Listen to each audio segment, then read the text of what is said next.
मुकेश अंबानी हमेशा से ही अपनी बिजनेस स्ट्रैटेजीज के लिए चर्चा में रहते हैं। इन दिनों अंबानी लगातार अपने बिजनेस को एक्सपैंड कर रहे हैं। हाल ही में मुकेश अंबानी ने दुनिया की सबसे बड़ी asset management company black rock से हाथ मिलाया है। अब रिलायंस रिटेल के लिए एक और गुड न्यूज आई है। रिलायंस में एक बड़ी इन्वेस्टमेंट आने वाली है।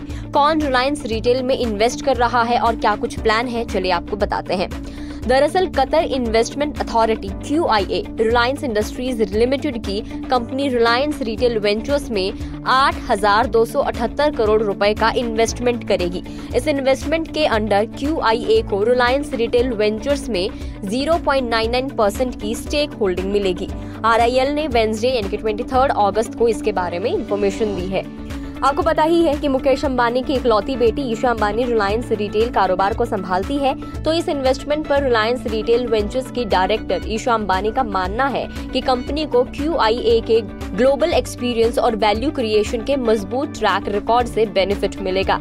रिलायंस का प्लान रिलायंस रिटेल वेंचर्स को एक वर्ल्ड क्लास इंस्टीट्यूशन के रूप में विकसित करना है, जो भारत के रिटेल सेक्टर में बदलाव ला रहा है। QIA का ये इन्वेस्टमेंट इंडियन इकोनॉमी और रिलायंस के रिटेल बिजनेस मॉडल, स्ट्रैटेजी और एग्जीक्यूशन कैपेबिलिटी के प्रति पॉजिटिव अप्रोच का सपोर्टर है। वहीं इस डील पर कतर इन्वेस्टमेंट अथॉरिटी का मानना है कि QIA भारत के तेजी से बढ़ते रिटेल मार्केट में हाई ग्रोथ पोटेंशियल वाली कंपनियों का सपोर्ट करने के लिए कमिटेड है। QIA स्ट्रॉन्ग विजन के साथ रिलायंस रिटेल वेंचर्स के डाइवर्सिफाइड इन्वेस्टमेंट में शामिल होने की उम्मीद कर रहा है। रिलायंस इंडस्ट्रीज लिमिटेड को Q1 FY24 यानी कि फर्स्ट क्वार्टर में 16,011 करोड़ रुपए का नेट प्रॉफिट हुआ। पिछले साल के इसी क्वार्टर में कंपनी का नेट प्रॉफिट 17,955 करोड़ रुपए था।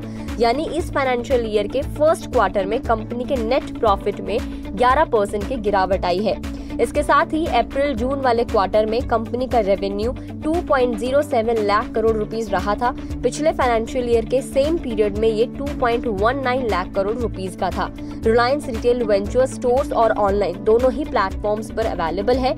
कंपनी के पास 18,500 स्टोर्स हैं। Company grocery, electronics, fashion, pharma और लाइफस्टाइल के रिटेल सेक्टर में कार्यरत है। कंपनी के साथ करीब 30 लाख ट्रेडर्स जुड़े हुए हैं। Deloitte global power of retailing 2023 के मुताबिक सबसे तेजी से आगे बढ़ रही 100 रिटेल कंपनीज की लिस्ट में रिलायंस रिटेल इकलौती इंडियन कंपनी है। मार्च 2023 में खत्म हुए फाइनेंशियल ईयर में RRVL का टर्नओवर 2,60,364 करोड़ और नेट प्रॉफिट 9,181 करोड़ रुपीस रहा था। अब इसमें कतर इन्वेस्टमेंट में तकरीबन 8,000 करोड़ रुपए की इन्वेस्टमेंट करने जा रहा है। आगे क्या कुछ होने वाला है, गुड रिटर्न्स के जरिए आपको अपडेट देते रहेंगे। लेकिन इस इन्वेस्टमेंट पर आपको क्या लगता है, कमेंट करके जरूर बताएं। अगर आप इस वीडियो को फेसबुक पर देख रहे हैं तो फेसबुक पेज को लाइक करें, यूट्यूब पर देख रहे हैं तो गुड रिटर्न्स के यूट्यूब चैनल को सब्सक्राइब करना ना भूलें।